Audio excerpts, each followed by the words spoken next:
네, 북한이 날려보낸 오물풍선으로 인해서 서울과 경기도에서 12건의 재산 피해가 발생했습니다. 이건 뭐 말할 것도 없고요. 한반도 긴장이 고조되고 있습니다. 대북풍선 날리기 여파입니다. 자, 이를 막으면서 경기도 내 피해를 최소화했던 2020년 경기도정이 새삼 화제입니다. 당시 경기도 평화부지사로서 이 문제 해결을 위해 앞장서셨던 이재강 더불어민주당 의원 만나보겠습니다. 이재강 의원님 나와 계시죠? 예, 반갑습니다. 안녕하십니까? 아, 의원님 22대 국회 입성 축하드립니다. 예. 자, 상임위원회는 어디로 정하셨습니까? 외통위로 결정이 됐습니다. 아, 외통위. 역시 그 전문성을 살리실 수 있는 그런 상임위원회네요. 예. 예, 그렇습니다. 예. 네, 우리 의정부에서 당선되셨는데 우리 지역구 구민들에게는 어떤 그 의원으로 평가받기 원하십니까? 예, 의정부 시민들께서 이제 정권 심판, 또 정치 혁신, 민생 회복을 명령하여서 저를 선택하셨습니다. 네. 그 뜻을 받들어서 주민들께 대한민국과 의정부 지역 발전으로 보답할 것입니다. 네. 말이 아닌 직접 발로 뛰고 예. 행동으로 실천하는 사람이란 평가를 줄 수 있도록 또 성과를 낼 수 있도록 최선을 다할 생각입니다. 평화부지사 때도 그러셨어요. 네. 말만이 아니라 행동으로서 모든 걸 보여주셨던 이재강 의원님이신데, 자, 지금 대북전단과 대남 오물풍선 때문에 접경지 긴장감이 커지고 있습니다. 의정부는 접경 지역이라기보다는 그래도 경기 북부 지역이기 때문에 아무래도 영향권 밖이라고 볼 수는 없을 것 같습니다만은. 예, 제가 평화부지사 재임 시절 2020년 당시 민선 7기 경기도가 처음으로 대북전단 살포 금지에 대한 행정 조치를 시작했습니다. 네. 이 북부 접경 지역에 대해서 많이 공부도 했는데 네. 실제로 대북전단 살포를 금지해서 접경 지역 주민들의 삶의 질을 조금이라도 높였고 또 평화와 안정을 드렸다는 부분에 대해서 대단히 보람 있게 생각하고 있습니다. 네. 이 가운데 최근 대북전단 살포로 인해서 또 그로 인한 오물풍선 등으로 인해서 남북의 군사적 긴장까지 고조되고 있는데 네. 지금 현재 접경 지역 주민들 강원도를 포함해서 네. 경기도 지역에 있는 주민들의 일상과 경제 활동까지 제한받고 있습니다. 이런 네. 평화가 깨어지고 있는 이런 상황에 대해서 지역 주민들의 고충이 이만저만이 아닙니다. 매우 네. 안타깝게 생각하고 있습니다. 예. 인천의 뭐 도서 지역, 또 강화도 예컨대, 또 강원도도 접경 지역이지만, 근데 대북 풍선 날릴 때 경기도가 가장 효율이 좋다. 탈북 단체들은 그렇게 생각하고 있는 모양입니다.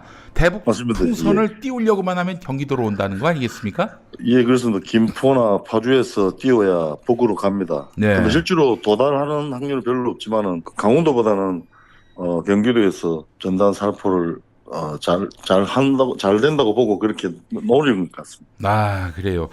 자, 그 사실은 뭐 경위야 어떻든 간에 접경지에 사시는 주민들은 평온해야 하고요. 행복해야 한단 말이에요. 행복은 몰라도 평온은 해야 되는데 북에서 이 대북전단을 날린다고 그 포격을 해오면은 그분들의 일상은 다 파괴되는 거 아니겠습니까?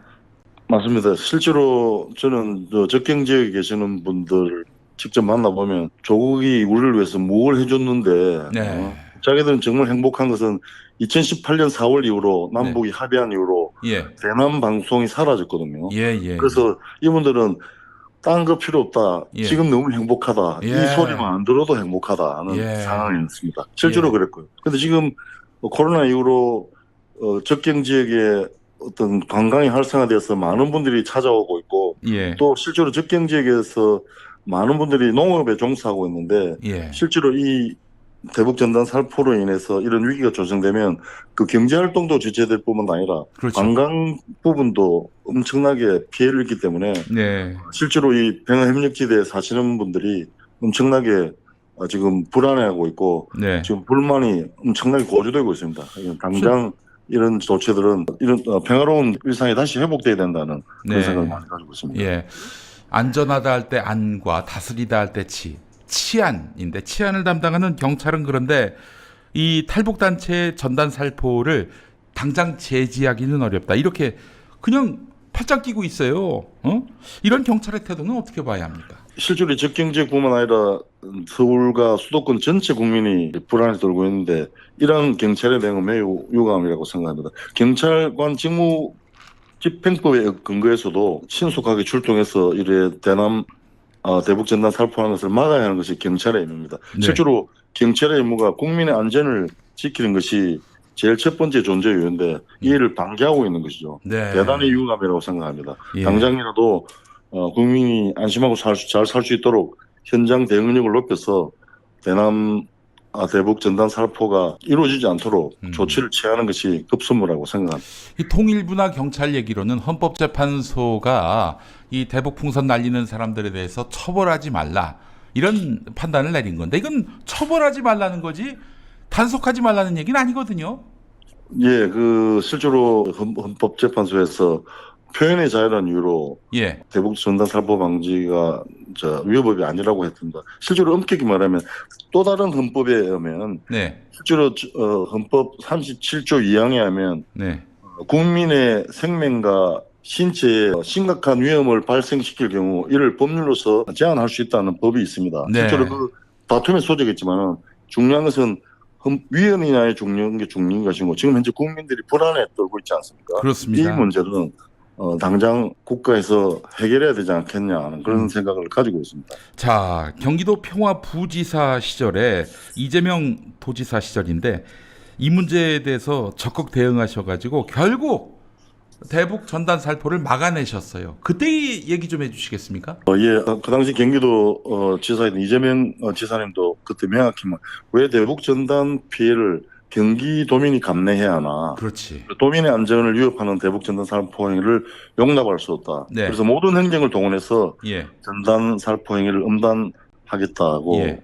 말씀하셨고 저 또한 대북 전단 살포 행위는 단순한 의사 표현을 넘어서서 군사적 충돌을 유발하는 위험천만한 위기 조장 행위로 판단해서 네. 도민의 생명과 안전을 지키기 위해서 할 수 있는 모든 행정력을 동원해서 네. 현장으로 직접 출동을 해서 지휘해서 예. 대북 전단 살포를 막은 경험이 있습니다. 그때 이제 우리 경기도의 지사님, 부지사님뿐만 아니라 많은 공직자들이 함께 지혜를 모아가지고 사실 단속하기 쉽지 않거든요. 근데 맞습니다. 그 예. 어떤 기지를 발휘해서 그 당시에 풍선 날리기를 막았던 걸로 알고 있는데 어떤 것들이 있었습니까? 실제로 그런 경험도 없었고 법적 근거도 없지만 저희들이 재난 안전기본관리법을 동원해서 네. 사회적 재난을 대응해서 저희들이 접경 지역에 파주, 김포, 연천 이 접경 지역의 위험 지역을 선포해서 대북 전단 살포 행위나 또 시도하려는 자나 네. 또 그에 관련된 기기를 운반한 모든 사람을 구속할 수 있도록 저희들이 위험 지역을 선포했습니다. 위험 지역으로 위험 지역을 선포하면 거기 못 들어가는 거죠? 예. 그 가스차 갖고 들어간다든지. 예, 그래서 저희들이 구체적으로는 위험 구역을 지정했고 네. 또 대북 전단 살포자 출입 금지를 시켰습니다. 그래요. 그리고 두 번째 대북 전단 살포에 필요한 차량이나 네. 가스 주입 등 대북 전단 살포 전 준비 행위까지 우리가 사전을 시켰거든요. 실제로 그 당시 대북 풍선 단장에는 이민복 씨를 구속하기 위해서 제가 출동을 했고 경찰과 함께 그리고 실제로 그 대북 전단에 쓰이는 가스 기기들을 저희들이 유치를 했습니다. 그리고 이제 세 번째로는 그 당시 저희들이 특별사법 경찰단을 동원해서 단속하고 수사해서 또 고발 조치까지 해가지고 그때 2020년 6월 이후로 대북 전단 살포가 전면적으로 중지되었습니다. 그래요. 정말 대단합니다. 지금도 그 방법 쓸 수 있는 거 아닙니까? 지금도 쓸 수 있습니다. 쓸 수 있는데 경기도에서 저희들이 민선 7기 때 우리 대응했던 데에 대해서 동일한 방식으로 대응을 해서 대북 전단 살포가 이루어지지 않도록 경기도 전역을 위험지역을 선포해서 방어할 필요가 있습니다. 지금 김동연 지사 같은 경우에는 특별사법경찰관을 출동시키겠다는 건 동일한데 그냥 감시만 하겠다라고 하고 있어서 이게 과연 실효적으로 방지할 수 있는 대책인지 이게 좀 의문이 있습니다. 예, 그렇게 해서는 안 됩니다. 왜냐하면 도지사가 또 네, 강원도 도지사가 예, 위험 지역을 선포하고 예, 대북 전타 살포 행위를 막을 수 있습니다. 예, 그건 법적으로 가능할 뿐만 아니라 지금 현재 정말로 우리가 막아야 될 일이 왜냐하면 지금 오물풍선이 날아온 이유는 대북 전단이 살포되었기 때문에 5월 달에도 그렇습니다. 33만 장 보냈고 네, 이번 달에도 박상학 그 형제들이 20만 장을 보냈기 때문에 오물풍선이 날아온 거거든요. 그렇죠. 예, 그래서 저희들이 이 먼저 평화적인 조처를 먼저 취해야지 예, 평화가 보장되지 않겠습니까? 이것을 그렇습니다. 이제 경기도 지사께서 당장 대응을 해서 위험 음, 지역을 선포하고 대북 예. 전단 살포되지 않도록 행정 명령을 내렸으면 좋겠다는 그런 생각을 가지고 있습니다. 그러니까 이재강 평화부지사와 이재명 지사가 계셨을 때의 조치를 그대로 따르면 된다. 아, 그렇습니다. 예, 예, 예. 네, 알겠습니다. 자, 지금 현 정부의 대결주의적 대북 정책이 결국 그 근원인 것 같은데요. 이 문제의 근원인 것 같은데 국회 이제 외교통일위원 되셨으니까 분명히 쓴소리를 하실 수 있는 그런 어떤 지위와 또 권한을 갖게 되셨어요. 자, 지금 현 정부에 대해서 한마디 하신다면 뭐라고 말씀하시겠습니까? 어, 실제로 지금 한반도의 긴장을 고조시키는 주범이 윤석열 정부라는 사실을 말하지 않을 수 없습니다. 네, 또 우리 군의 태도에도 깊은 유감을 표명합니다.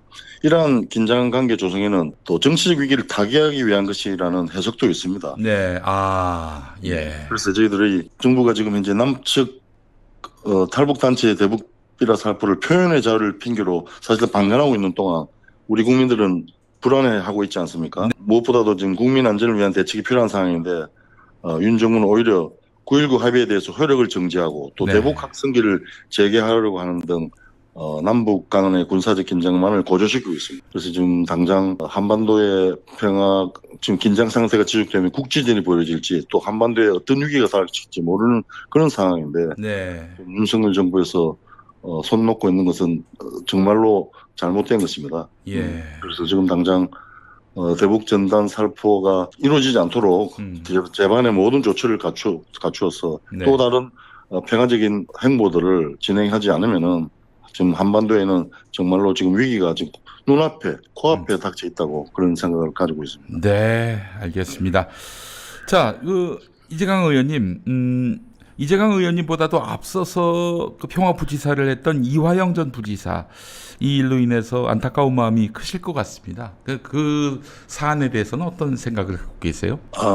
제가 평화부지사직이라는 것이 민선 측 이재명 도지사 취임 후에 생겼습니다. 네, 네, 네, 그렇죠. 원래 있던 정무부지사 자리를 없애고 예, 평화부지사를 세운 것인데 네, 또 평화가 안보라는 큰 틀에서 경기도를 중심으로 한반도의 평화 번영 또 경제 발전을 구상하기 위해 생긴 것인데 네, 실제로 지금 문제가 되고 있는 스마트 사업 예, 실제로 이 스마트 사업은 남북이 공동 발전할 수 있는 경제적 토대를 갖춘 구축의 구상이었는데 실제로는 스마트 농업은 제가 부임하고 난 다음에 예, 제가 유엔으로부터 제재를 승인을 받아서 예. 제가 실시한 사업입니다. 아, 그렇군요. 근데 예, 정확하게 말하면 2020년 8월 4일 이후로 스마트 유엔 승인을 받아가지고 스마트 농업을 저희들 북한에 도와주기로 해서 그 정확한 예산이 그 당시에 36만 8천 불 하나로 4억 3천만 원 정도 됩니다. 네,